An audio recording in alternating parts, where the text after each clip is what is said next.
Hola, ¿qué tal? Buenas tardes, buenas noches. Bueno, aquí estamos en la segunda charla del programa IR, Investigaciones en Residencia, un programa del área de danza del Centro Cultural de la Cooperación, un programa que está inscrito dentro de Investigación en Danza, con un formato que es práctico y teórico. La teoría se basa en el insumo que da la práctica, y ese es el modo de construcción de conocimiento que, bueno, nos hemos autoimpuesto de un modo. Y hoy estoy con Gustavo Friedenberg, el investigador artista o artista investigador, que nos propuso un trabajo de investigación que en un primer momento denominó acúfenos, después lo cambió por el zumbido. Pero bueno, primero, hola Gustavo, me gustaría que te presentes ante la audiencia, las personas que nos están viendo, y que digas, ¿no?, un poquito de tu currículum, y después vamos a ir a acúfenos específicamente. Bueno, buenas tardes, yo soy Gustavo, soy licenciado en composición coreográfica, soy director, soy bailarín. Como bailarín me dediqué profesionalmente al flamenco, pero no es lo que hago cuando hago mis obras, cuando trabajo como investigador también. Hace poco terminé una maestría en crítica de artes, entonces un poco voy por esos dos lugares, ¿no? Mirando el arte y la danza desde afuera y desde adentro, y viendo cómo eso se puede potenciar y hacer crecer. Buenísimo, buenísimo, buenísimo. Bueno, y la pregunta es, ¿qué es un acúfeno y por qué le pusiste a la investigación o por qué te inspiró esa palabra, ese concepto, mejor dicho, y después por qué lo cambiaste por el zumbido? Ok.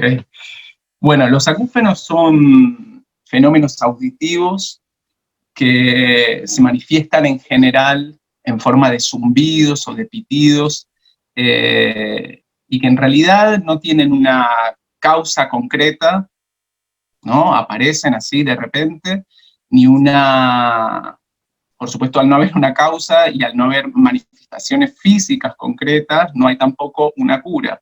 Entonces, son fenómenos absolutamente personales, obviamente no es una experiencia que se pueda compartir, y lo que tiene es que es totalmente inquietante, ¿no? Vos imaginate que de un día para el otro te aparece esto en forma de zumbido, y es algo que convive con vos en algunos casos para el resto de tu vida. Mi viejo, por ejemplo, tiene uno hace más de 30 años, y es esto, ¿no? Yo estoy charlando con vos y al mismo tiempo estoy escuchando, ¿no?, como una frecuencia constante, que además es súper interesante porque no lo escuchan todos de la misma manera. Una vez tuve una entrevista con un músico que lo padecía y él escuchaba dos frecuencias simultáneas, por ejemplo, que además fue súper interesante porque él me lleva al piano y me muestra, mira, yo escucho, por ejemplo, esto en do sostenido, no sé, y esto en fa, no sé, súper interesante. Pero lo que tiene de inquietante es, primero, esta cosa de no saber qué es, ni cómo quitártelo, eh,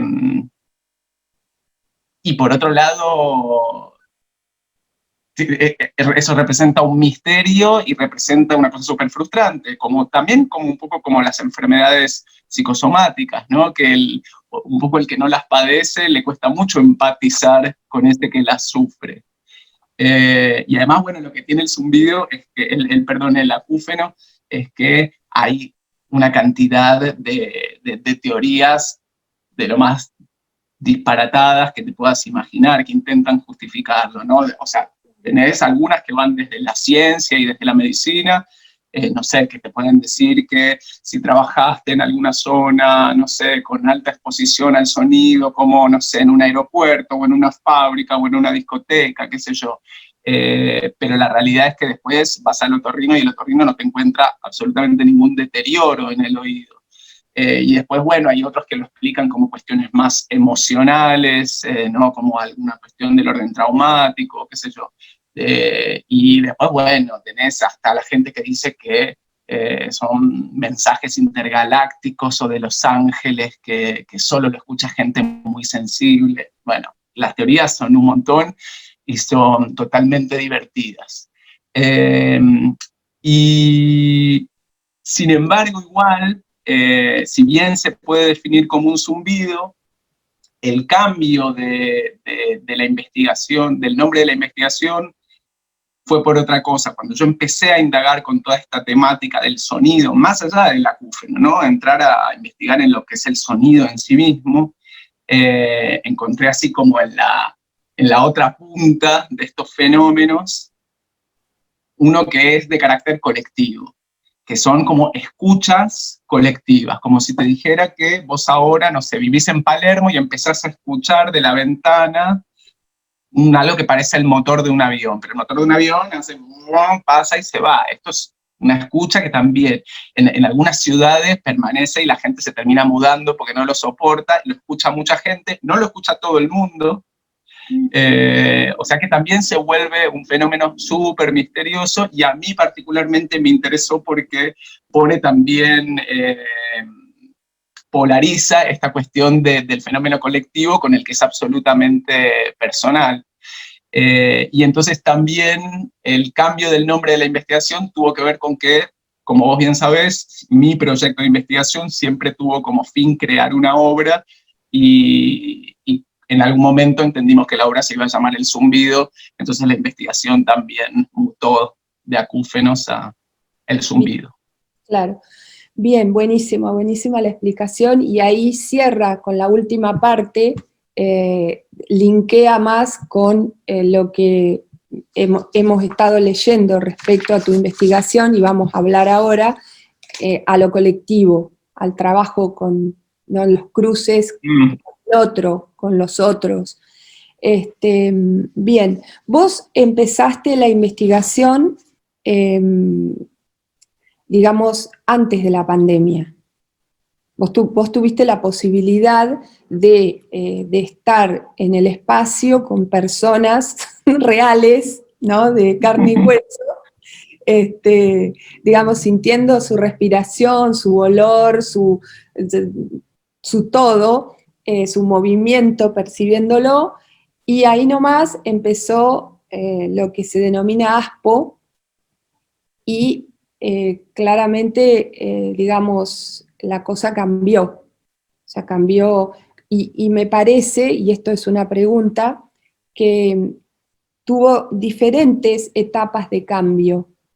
Una cosa es cuando empezó, y lo que ustedes, hablo de ustedes porque estamos hablando de ustedes percibían, ¿no?, cuando todo recién empezó. Otra cosa es a los 3 meses, otra cosa es a los 6 y otra cosa es a los 9. La cosa va cambiando radicalmente. Entonces, ¿cómo pasaron de lo presencial a lo no presencial? Y vamos haciendo, si te parece, como un raconto sintético, obviamente, del proceso de percepción del trabajo en el contexto ASPO. Ok, sí, bueno, al principio, acá voy a decir lo obvio, o sea, me parece que esto le pasó al 90% de las personas. Nadie pensaba que esto se iba a hacer tan largo. Entonces yo creo que, perdón, voy a ir más atrás. Llegamos nosotros a tener 2 encuentros en el CCC, en la Sala Solidaridad, que eso además implica un montón de cosas, porque no solo habla del encuentro físico, del encuentro de, yo estoy trabajando con 9 personas, digamos, en escena, más una asistente que es creadora también y bailarina. Entonces no solo estoy hablando de esta cantidad de gente además de diferentes disciplinas, sino en una sala como Solidaridad que es enorme y que te permite hacer un montón de cosas que si yo hoy me voy a otra sala, aunque me pueda encontrar con todas estas personas, seguramente no las pueda hacer. Hay algo concreto de las dimensiones. Sí. Eso por un lado. Tuvimos 2 encuentros, empezó la pandemia. La realidad es que al principio no pensamos que se iba a ser tan largo, creo que en las primeras semanas no trabajamos directamente, yo trabajé mucho solo con mi computadora, porque claro, estábamos esperando que esto iba a pasar, pasábamos a otra cosa. En algún momento yo me di cuenta que estaba clarísimo que yo no quería hacer un trabajo teórico, o sea que de inmediato tenía que pasar otra cosa, y empecé a trabajar exclusivamente con los bailarines. Con ellos lo que hacía era pasarles una serie de consignas y ellos me iban mandando videos sobre los que yo trabajaba. A partir de ahí, un trabajo que empezó igual para todos se empezó a convertir en algo más particular, porque claro, te va devolviendo cada uno algo diferente, en diferentes ritmos también, no todos podían trabajar con la misma frecuencia. Y cuando ya pasó más tiempo, y mucho más tiempo del que nosotros pensábamos, a mí me daba miedo realmente utilizar este formato también con las actrices y con la cantante. No entendía cómo esto iba a suceder. Pero bueno, con ellas empezamos a trabajar directamente por Zoom. Eso fue un golazo, sucedió, fluyó de una manera muy fácil y muy rica. Y entonces a partir de ahí empezamos a incorporar también esa dinámica con los bailarines y mezclando, ¿no? Haciendo trabajo con bailarines, actrices, cantantes. Y después, mucho tiempo después, ya digamos en los últimos meses, empezamos como a flexibilizar y de repente íbamos a una sala, yo me encontraba con un bailarín y el resto del equipo trabajaba por Zoom y empezamos a tener esas dinámicas mixtas. Bien, Que la verdad que bien, paremos ahí un poquito, paremos ahí porque sí. hay cualquier cantidad de información ahí. A ver, vos en tu relatoría, quiero decir que las investigaciones en el departamento de la Secretaría de Investigaciones del CCC tienen que presentar una relatoría que es como un avance, ¿no?, de investigación. Bueno, nosotros ahora en esta charla tenemos esa relatoría como bitácora, ¿no?, para ir conversando. Vos acá hablás, tomás una frase de Darwin, ¿recordás? Tomás una frase de Darwin que es cuando Darwin sugiere que la diferencia entre nosotros y los reptiles no consistía en que ellos se adaptaban a la realidad mientras que nosotros la conocíamos, sino más bien que nos acomodamos a la realidad mejor que ellos, en el sentido de permitirnos a nosotros mismos mucha más variedad y libertad, ¿no? Eso pones vos. O sea, eso habla de que tomás esa frase, digamos, para mostrar la variabilidad que podemos tener y echaron mano a eso. ¿Está bien así? Sí, totalmente. Es como frente a esta situación también me imagino que cada artista o cada grupo de artistas habrá reaccionado de diferentes maneras, ¿no? Y también esto es muy loco porque parece que como que nuestra intuición natural siempre es continuar, de la manera a como dé lugar. Y muy poca gente parece que pensara, bueno, tal vez es un momento para parar, para quedarse quieto un rato, para no hacer nada. Sí. Digo, tampoco es lo que hice yo, ¿no? Nosotros seguimos adelante, encontramos la forma de modificar, de transformarnos, pero justamente me parece que eso era lo interesante de esta cita, ¿no? Como pensar que tenemos esa opción y que necesariamente que nuestra inteligencia radica en eso, ¿no? En que las cosas se transformen y no querer sostenerlas así como a rajatabla. Eso me lo anoté, lo tenía pensado para un poquito más adelante, pero ya que lo decís, me lo anoté como algo que se interpreta como cierta intensidad, velocidad, algo que está relacionado con el tiempo, esa cosa de no parar, de no parar y posicionarnos en un lugar de calma ante algo que no conocemos, y permitir en un punto, y esto te lo digo cuando vos decís que decidimos transformar la búsqueda del resultado final en un audiovisual, vos pones eso. Eso es como el tiempo visto desde el punto de vista de Cronos, el tiempo saturniano, de Saturno, el tiempo que devora a los hombres. Es Cronos devorando a sus hijos. Así es el concepto de Cronos en los romanos, ¿no? Cuando lo incorporaron a Saturno. No es el Cronos de los griegos, que era otra cosa. Entonces es como que lo veo como eso, es como que un tiempo devorador, ¿viste? Que te devora y no te da pareciera que no te permitís la posibilidad de frenar un poco. Bueno, no sé. Totalmente, totalmente. No, pero es que es así. Bueno, yo particularmente, esto te lo conté también, lo conté en la relatoría, mejor dicho. Yo creo que era el último en darse cuenta de las cosas. Digo, yo tengo otros tiempos, ¿no? O sea, es una tontería decir yo tengo otros tiempos. Cada uno tiene sus tiempos, en definitiva. Pero en relación con el resto del equipo, yo me daba cuenta que a ellos les estaban pasando otras cosas, ¿no? Como también otra ansiedad de hacia dónde estamos yendo. Y yo creo que me lo tomé con otro tipo de calma, justamente porque es como mi instinto natural de esto, de que el tiempo no me devore, de bueno, a ver, haremos, veamos qué hay que hacer, hacia dónde nos movemos.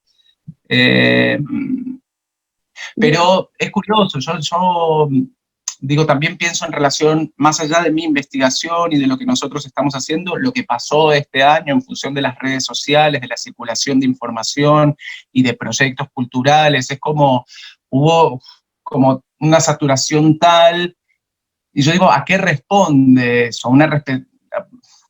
¿A qué responde verdaderamente? ¿Cuál es el propósito de todo eso? Porque al final también se convierte en una red de cosas indistintas, ¿no? Donde todo parece ser igual a todo, donde es imposible discernir una cosa de la otra. A mí particularmente me abruma. Y yo tengo una mirada afilada, yo hago crítica de arte, entonces estoy acostumbrado a mirar, pero esto me excedió por completo. Eh, y me Bien, parece que tiene que ver. sí, Perdón. tiene que ver, tiene que ver. Y el tema del Cronos ese devorándonos es impresionante. Vamos al trabajo específicamente, aunque este también lo sea, ¿no? Pero vos decís en un tramo que al diseñar la propuesta para el Centro Cultural de la Cooperación, vos decís, trazamos algunos conceptos sobre los que nos interesaba indagar, pero que exigían un contraste en un camino de ida y vuelta con la práctica, lo que finalmente no fue posible. Vos decís después, nunca llegábamos a un verdadero encuentro. ¿Me podés explicar eso? Sí, esto tiene que ver igual, tiene que ver con algo muy concreto. Esto no lo conté, lo voy a contar porque viene a cuento. Un poco la propuesta original de esta investigación tenía que ver, a partir de los acúfenos, del zumbido, de ver de qué manera era posible dar cuerpo, ¿no? Ponerle cuerpo, ponerle forma desde nuestra materia, ¿no? Que hacemos danza, hacemos movimiento, darle forma a esos sonidos. Y sobre todo estos sonidos tan particulares que son sonidos constantes, que no se agotan, que son un continuo. Entonces, la investigación partió un poquito de ahí. Indagando en el sonido, uno tiene que entender que el sonido en sí mismo no es nada, es la propagación de ondas, es el viaje de estas ondas, de las partículas, y su encuentro con otras partículas, ¿no? Por eso se dice que en el espacio abierto no hay sonido, porque es tan grande y hay la nada misma que las partículas no chocan con nada. Entonces, un poco lo que nos empezó a pasar fue, sí, genial, yo trabajo con Marcela, trabajo con Pascal, yo trabajo con Janela, pero trabajo con cada uno y cada uno está solo en su casa. O sea, no había posibilidad de choque. Básicamente era eso, era como trabajar en el espacio exterior. Por ahí llegábamos a lugares fantásticos, hermosos, pero para mí eso era equivalente al silencio. Bien. Vamos a ver ahora, porque justo coincide con lo que estás diciendo, el video de Marcela, ¿sí? Aunque el primero el primero fue el de Anaí en realidad, en orden. por el lugar donde se hizo, pero vamos a ese porque vos lo marcaste ahí.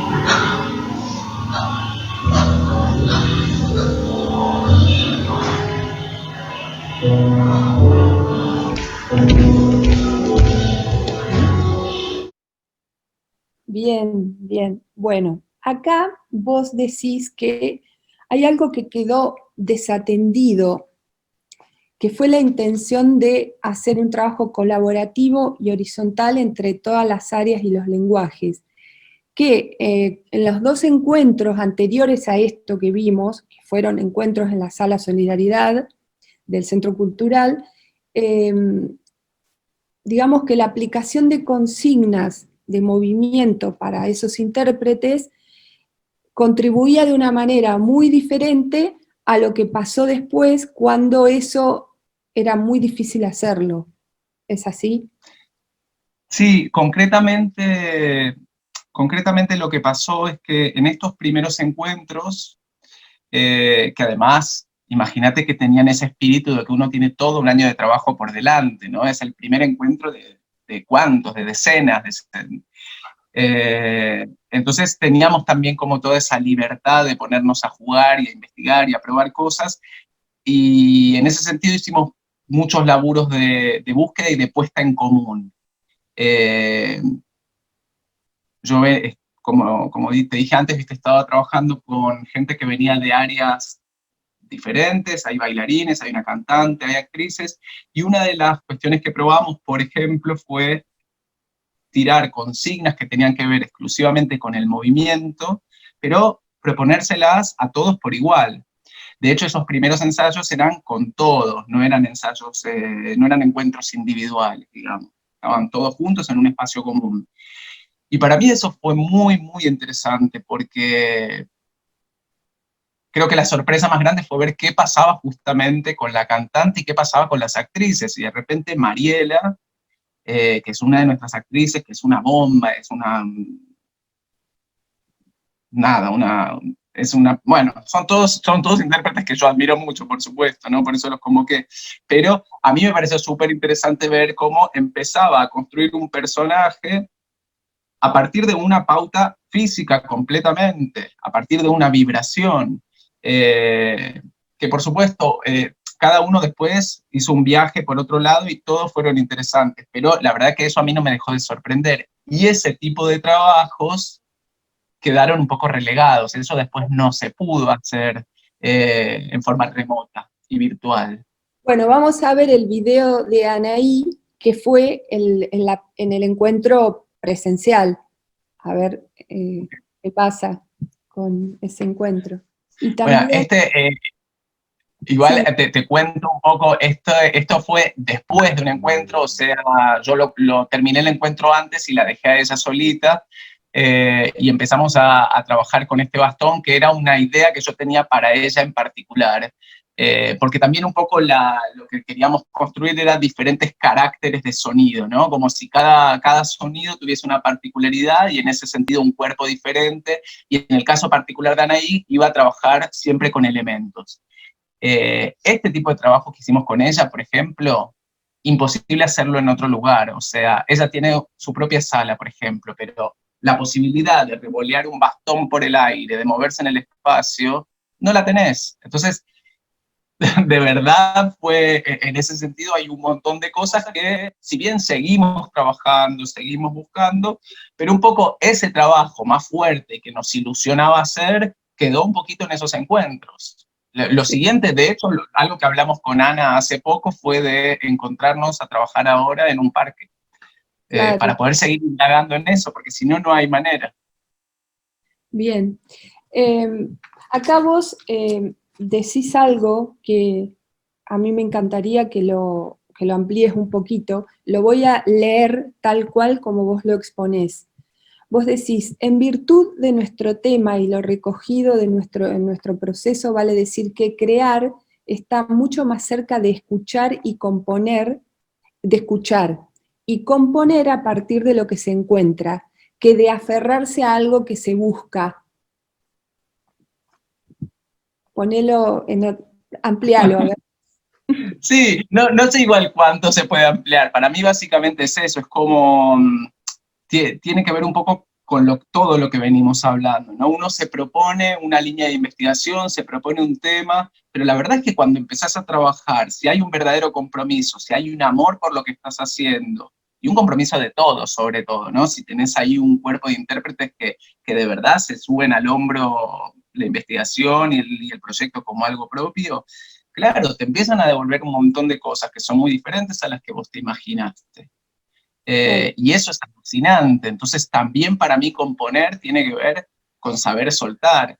La otra verdad es que yo en este trabajo me permití trabajar con gente que no conocía, gente que la convoqué porque me interesaba su trabajo, de verlo en redes, por ejemplo. Entonces de verdad era enfrentarme a alguien nuevo. Hay gente con la que sí trabajé varias veces, pero hay gente que no. Y eso es un regalo enorme y es una caja de sorpresas, es una puerta que se abre y que no sabes lo que va a entrar. Y en ese sentido, uno sería un necio si dice, no, sí, muy lindo lo que hace, pero yo voy a seguir por donde lo tenía planeado. Ni hablar de esta situación de pandemia, o sea, que te obliga sí o sí, por lo menos a sentarte a pensar hacia dónde vas.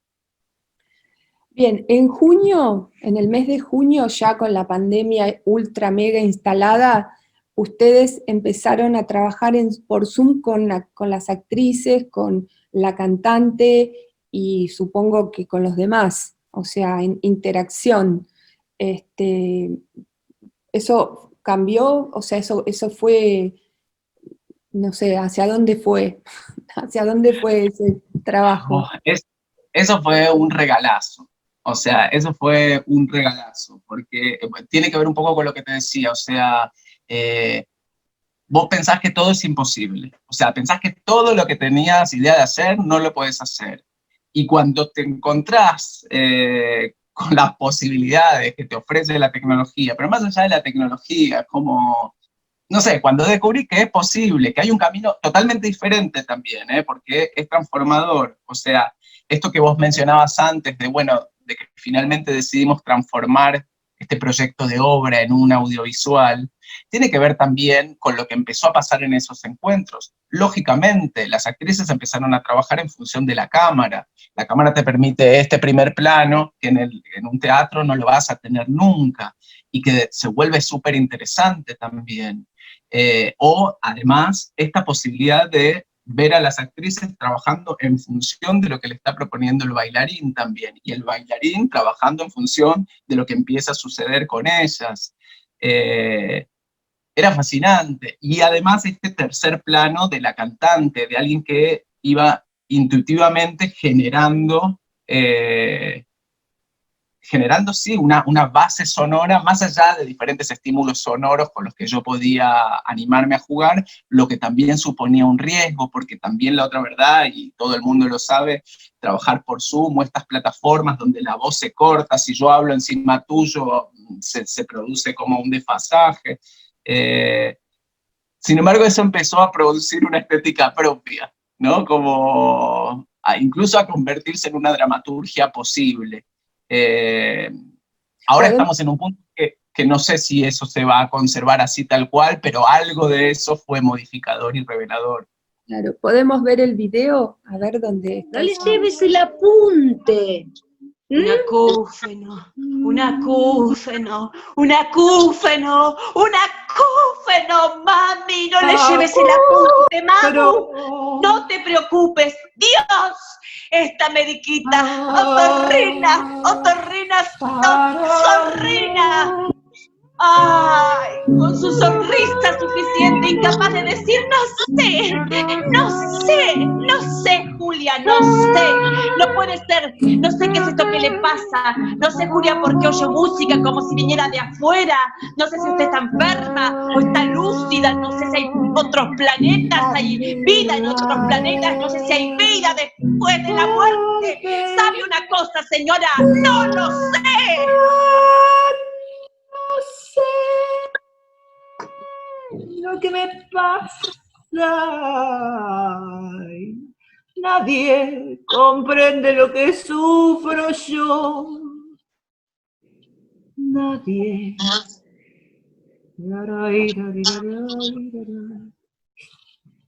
Ves ahí en primer plano a mí riendo como un tarado, pero porque claro, o sea, es la magia del vivo. Yo era el primer sorprendido de ver a esta gente interactuando. Sí, sí, sí, en ese trabajo de improvisación lo que se percibe es que la gente está atravesada por el problema, no por el Total. acúfeno solamente, no por el acúfeno, por el problema que ya los tenía pero totalmente adentro y es imposible salirse de esa cuestión. Totalmente, pero aparte, ¿sabes qué? Esto es a la vez divertido si uno lo piensa, pero forma parte del trabajo. Bueno, acá elegimos este pedacito, pero la otra realidad, por ejemplo, Vicky, nuestra cantante, que estaba ahí además trabajando con su piano hermoso, es madre, y entonces había un acúfeno constante que era Lucero, una hija maravillosa de 5 años que tiene, que nos estaba haciendo todo el tiempo unos coros, justo ahí nos salió, pero se convierte en un acúfeno y se convierte en parte de la realidad de esos intérpretes y en este caso del proyecto. Claro, con la diferencia de que sabe de dónde viene, lo sabe perfectamente. Ella sí, claro. Es un acúfeno muy detectable, Totalmente. podemos saber Sí, de sí, dónde sí. viene. Bueno, una cosita más, un par de cosas más. Vos planteás, o sea, que hay una relación sonido-luz, o sea, hay una pregunta filosófica, que si no hay alguien que escucha, bueno, pareciera que no hay un sonido, incluso hablas del árbol cuando se cae solo en el bosque, que necesita que alguien lo escuche. O sea, la escucha está mediada por una cuestión social. O sea, hay un ser humano que escucha, pues le puso ese nombre a eso, porque si no, bueno, no sería. ¿Cómo trabajaste eso dentro del proceso para que los intérpretes se relacionen con esa idea, con la idea de que hay sonido porque hay alguien que escucha, hay una luz porque hay alguien que se atraviesa en la luz, o sea, y genera una entidad? Sí, la relación verdaderamente, sí, el vínculo que yo establezco entre luz y sonido tiene que ver sobre todo con esta cuestión de pensar que tanto el sonido como la luz son inmateriales, no los podés agarrar, no tienen un cuerpo, sin embargo son concretos, están ahí, podemos escuchar, podemos ver. En ese sentido me interesaba la relación luz y sonido, algo de esa cosa inmaterial, pero perfectamente presente. Perdón, Gustavo, vamos a ver el video de Pascal y nos contamos arriba de eso porque es interesante. Sí, claro. Bueno, estas son como unas primeras pruebas que hicimos con Pascal, y ahí pobrecito está trabajando con una linterna y un cable.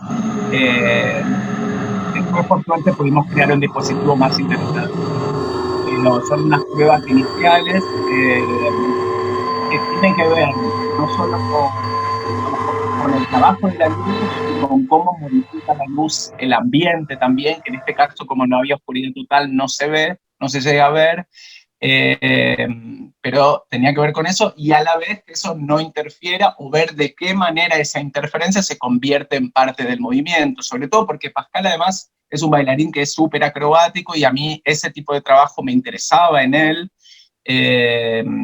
Entonces, ver cómo podía atravesarse y cómo podía ser también eso, como producir luz y movimiento. Y entre paréntesis, fue otra de las consignas de las primeras, ¿no? De ellos ser generadores de sonido, porque la intención siempre era no que sean los bailarines que bailan la música o que bailan el sonido, sino que realmente componer esta sensación, por lo menos crear la ilusión de que esos cuerpos eran los productores de esos sonidos que íbamos a escuchar. Eso por un lado. Entonces, bueno, ahí esta cuestión que a mí me interesaba y que es un trabajo que está en pleno proceso y que también tenía que ver con esta idea original. Cuando yo planteé el proyecto de investigación, no solo tenía estos 9 intérpretes de los que estoy hablando, sino que también ya había hablado con el iluminador con quien siempre trabajo, que es Ricardo Sica, con mi músico, con mi vestuarista. La idea era que todos ellos formaran parte de la investigación, que Ricky pudiese venir también a nuestros encuentros y trabajar la luz como un elemento en sí mismo. Bueno, eso se postergó, recién ahora lo estamos comenzando. Y después esto que vos comentabas a mí me encanta esa imagen, de esta pregunta filosófica por el sonido que tiene que ver con eso. O sea, es una cuestión física y súper concreta. Lo que se dice desde la física es que, un poco esto que dijimos, ¿no? El sonido es movimiento y choque de partículas. Lo que pasa es que solo se transforma en sonido si hay un oído para interpretarlo, para hacer esa traducción. Si no, no es nada. Si no hay un sonido si no hay un oído que lo escuche, ¿existe o no existe? Y esa pregunta es interesante también en relación con los acúferos, ¿no? ¿Es algo que existe o no existe? Si está en mi cabeza, pero no es algo físico, y vos no lo podés escuchar, ¿existe o no existe? Sí, complejo, muy complejo. Muy Es complejo. lindo, Sí. es lindo, te abre un montón de preguntas. En el video que viene, vos decís que comenzaron a hacer pruebas en función del trabajo con la composición, cámara, movimiento, con distintas lecturas de materialidad. Nos gustaría verlo al video y después que nos comentes un poquito hacia dónde querías ir con esto. Buenísimo, sí.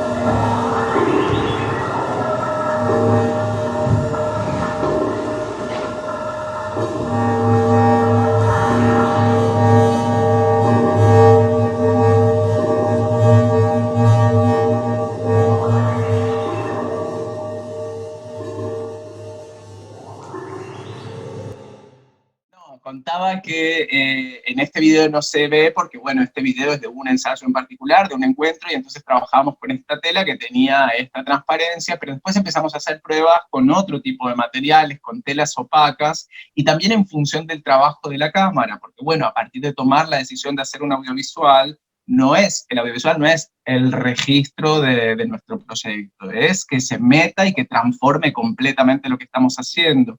Entonces, empezar a ver cómo el movimiento empezaba a jugar en relación con las posibilidades de la cámara, y además la cámara lee la luz de una manera muy distinta a la del ojo humano. Entonces, de verdad, claro, y trabajar, por ejemplo, con una tela totalmente opaca generaba una profundidad, un mar totalmente inaccesible, muy distinto a estas imágenes que vimos hoy, ¿no? A cómo juega la transparencia y el trabajo del cuerpo a través de la transparencia y a través de la luz. Pero necesitaríamos, un espacio de 3 horas para mostrar todos los videos. Sí, y mucho más tiempo. Bueno, es hacia dónde van, y en el sentido ese hacia dónde van, la última pregunta es, digamos, si tenés una idea sobre qué más querrías indagar y cuál es el futuro que vos le ves al trabajo de investigación de acúfenos, el zumbido, ¿cuál es el futuro? ¿Cómo lo ves? Mira, primero por supuesto que ahora lo que queremos es que esto se materialice, que esta película se haga. La idea, queremos llegar a ser una especie de mediometraje. Estamos en un momento súper interesante para eso también. Yo estoy así como muy sorprendido gratamente. Hoy mismo estaba viendo en Netflix este documental que se llama Movimiento o En Movimiento, que es una serie de documentales de distintos coreógrafos, muy fantástico, y está viendo en plataformas así muy populares un montón de espacio dedicado a la danza, y la verdad que muy interesante. Y películas, ¿no? Como ese concepto también diferente, que no es el videodanza. Eh, y eso me parece que está genial y me parece que es un camino súper posible y un camino súper interesante, además. Pensando también en cómo la danza se puede acercar a otros públicos y a otros espacios. Para mí eso es investigación también, ¿no? Si uno piensa que la investigación es reflexión, es llegar a un nuevo conocimiento y sobre todo socializar ese conocimiento, bueno, ¿qué querés que te diga? Este documental de Netflix es investigación. O sea, para mí es así de claro. En ese sentido, la verdad que no veo la hora de que esta película se materialice. Por supuesto que eso está exigiendo que nos asociemos con otros artistas que vengan específicamente del campo audiovisual, porque la idea es hacerlo bien, de la mejor manera, y eso exige un tipo de colaboración. Y recursos. Y recursos, totalmente, que además, si hacer teatro insume mucho dinero, imagínate hacer cine. Entonces, bueno, ese es como nuestro objetivo inmediato. Y después, bueno, a nivel investigador, digamos, a mí como curioso del movimiento, bueno, me gustaría trabajar sobre un montón de cosas que quedaron fuera. No sé, por ejemplo, esto, yo contaba, decía, bueno, el zumbido es este pitido constante, claro, ¿no? Este pitido constante, algo continuo, que no tiene fin, que no tiene saltos, y yo te decía que lo que queríamos es ver cómo eso se traducía desde el cuerpo, ¿no? Cómo le podíamos dar cuerpo a esos sonidos. Bueno, la realidad es que nuestros cuerpos son humanos, ¿no? Viste, hay que tener un bailarín 1 hora en movimiento continuo, sin saltos, sin descanso. Eso es una investigación en sí misma, y es una investigación que es muy difícil hacer en forma virtual también. Entonces, llegamos a lugares, perdón. Casi imposible, casi, no sé, a lo mejor se puede. Sí, como es, con tiempo y recursos siempre podés probar cosas nuevas, hay que ver a dónde llegás, no importa, lo interesante es atravesarlas, pero bueno, vamos eligiendo todo el tiempo y tuvimos que tomar otros caminos. Claro, sí, bueno, creo que respondiste en un punto el tema de hacia dónde van, hacia dónde querés ir. Bueno, hacia dónde querés ir es un tema, hacia dónde vas a ir es otro. Son diferentes. Y hacia dónde podés es otro. Pero está dividido básicamente en el soporte que le vas a dar al trabajo, el soporte que claramente va a ser audiovisual, y el otro tema que es continuar aspectos de la investigación del cuerpo dentro del concepto acúfenos. Eso es otro tema. Sí. Es un planteo bastante complejo. Sí, no, totalmente, es complejo, pero viste cómo es, o sea, es como los desafíos o te apachuchan o al revés, o te hacen ir para adelante como un caballo. Y yo tengo como esa particularidad, que frente a las cosas que me dan miedo en general, si bien te dije antes que soy un poco lento, que me cuesta como procesarlas, pero nunca me quedo quieto, ¿no? Como, aunque sean movimientos mínimos, no me terminan de paralizar. Entonces, bueno, nada, vamos a tomarlo como una oportunidad, vamos para adelante con eso. Sí, claro, sin duda, sin duda. Bueno, Gustavo, yo creo que la próxima vez que hagamos esta charla de IR, que va a ser ya con tu audiovisual hecho, que lo vas a mostrar. Ojalá, ojalá. Sí, va a ser así, va a ser así. Bueno, yo agradezco muchísimo tu disposición, este momento de charla que fue muy, muy lindo, muy esclarecedor.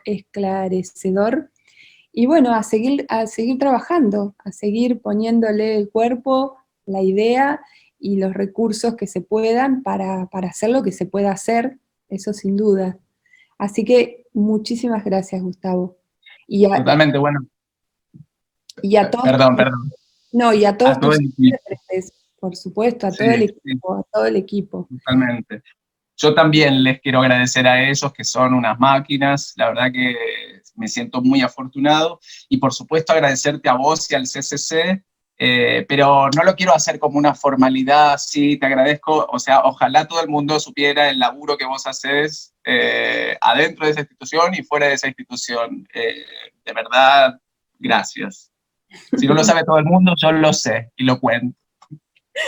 Bueno, bárbaro. Bueno, nos despedimos de Gustavo, muy agradecidos con esta charla, y nos vemos el próximo viernes con la tercera y última de las charlas, que esta vez va a ser con el coreógrafo director David Señorán y el proyecto La sombra de una nube. Bueno, muchísimas gracias y nos vemos.